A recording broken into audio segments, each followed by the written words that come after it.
ये है कुतुब मीनार। अरे वही कुतुब मीनार जो आजकल न्यूज़ में छाई हुई है कि ये असल में है क्या, कुतुब मीनार या विष्णु स्तंभ। मैं सोचती हूँ कि क्या हम इतने बेफिक्र हो चुके हैं या हमारी जिंदगियाँ इतनी आसान हो गई हैं कि कोई और मसला बचा ही नहीं है कि हम मुश्किलों को तलाश रहे हैं।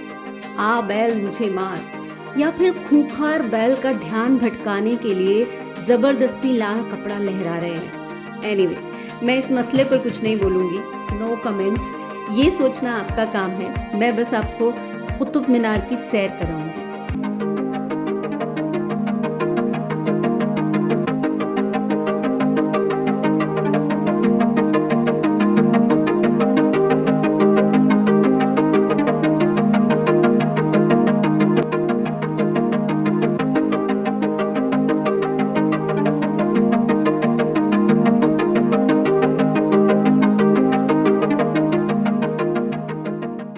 चांस की बात है कि कुछ वक्त पहले ही मैं और मेरी दोस्त वहां होकर आए।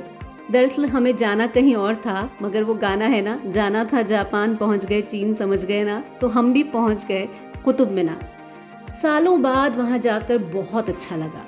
बहुत कुछ बदला बदला था इन बेटर सेंस, लेकिन पुरानी यादें कहाँ पीछा छोड़ती हैं। तो मुझे भी याद आया कि बहुत से लोग वहां घर से खाना लेकर पिकनिक मनाने आते थे, पर अब वहाँ खाना ले जाना अलाउड नहीं है। अब बहुत कुछ ऐसा है जो अलाउड नहीं है, उसके बारे में बताऊं उससे पहले आप जरा सोचिए कि कुतुब मीनार के नाम पर आपको क्या याद आता है। अक्सर लोगों को सिर्फ दो चीजें याद आती है, एक तो मीनार, दूसरा लौह स्तंभ। लेकिन वहाँ और बहुत कुछ है जिसे देखने में पूरा दिन बिताया जा सकता है, जैसे इमाम जामिन का मकबरा, अलाई दरवाज़ा, आधी अधूरी बनी अलाई मीनार जिसे दूर से देखने पर बस टूटे फूटे पत्थर ही दिखेंगे, लेकिन जब आप पास जाएंगे तो और पास जाने की इच्छा होगी। सीढ़ियां चढ़ने के बाद जो खुला दरवाज़ा है, ऊपर चढ़कर उसके अंदर झांकने की ख्वाहिश जागेगी, लेकिन ऊपर चढ़ना नॉट अलाउड। इल्तुतमिश का मकबरा है जो चारों ओर दीवारों से तो घिरा है, मगर इसकी छत नहीं है। कहते हैं छत बनाने की कोशिश की गई थी, मगर छत टिकी ही नहीं, इसीलिए ये मकबरा बिना छत का ही रह गया। वहीं से सूरज की रोशनी यहाँ पड़ती है और सफ़ेद संगमरमर और ज़्यादा चमकने लगता है। वहाँ एक मस्जिद है, मदरसा है, मकबरा है और एक कुएं के अलावा कब्रिस्तान भी है।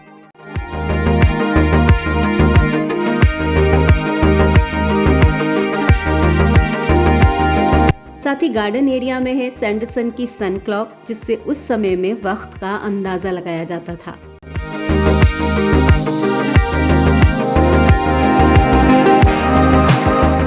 इसके अलावा मेजर स्मिथ की छतरी, जिसके उखड़े और टूटे हुए पत्थरों को बदला जा रहा था।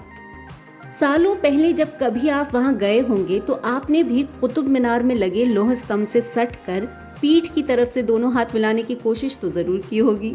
सब लोग करते थे ये कोशिश, ताकि ये जान सकें कि वो किस्मत वाले हैं या नहीं, क्योंकि ऐसा कहा जाता था कि जिसके हाथों की पकड़ में वो लोहे का पिलर आ गया वो बहुत लकी इंसान है। इसी को आजमाने के लिए लाइन लग जाती थी इसलिए कह रही हूँ कि अब ऐसा कोई चांस ही नहीं है।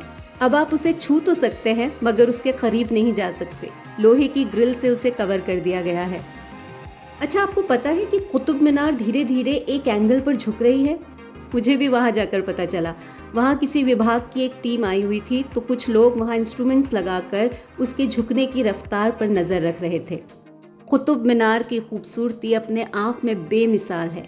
इतनी ऊंची मीनार को जब नीचे से देखते हैं तो आंखें तो पूरा देख लेती हैं, मगर फ़ोन के कैमरा में पास से पूरी मीनार संवाती ही नहीं है। सोचा था कभी तो उसका दरवाज़ा खुलेगा और ऊपर चढ़कर देखने का मौका मिलेगा, जैसे कि फिल्मी गानों में देखने को मिला था, मगर अब तो उसे छूने का चांस भी नहीं रहा, क्योंकि इसे भी लोहे के जाल से कवर कर दिया गया है। इससे पहले कि आप इसे देखने का मौका भी गंवा दें, पहली फुर्सत में वहाँ जाने का प्लान बना लीजिए। सच, झूठ, अफवाह, हकीकत से परे भी तो कुछ होता है, वो है अनुभव। बिना किसी पूर्वाग्रह के किसी भी पुराने स्मारक के खंडहर देखने में शायद एक जैसे लगते हों, मगर वहाँ जाकर उन खंडहरों को छूने का, महसूस करने का, वहाँ के माहौल में झांकने का अनुभव एकदम अलग होता है। उस अनुभव पर किसी तरह की अफवाह, हकीकत या तथ्य की धूल नहीं पड़नी चाहिए, है ना?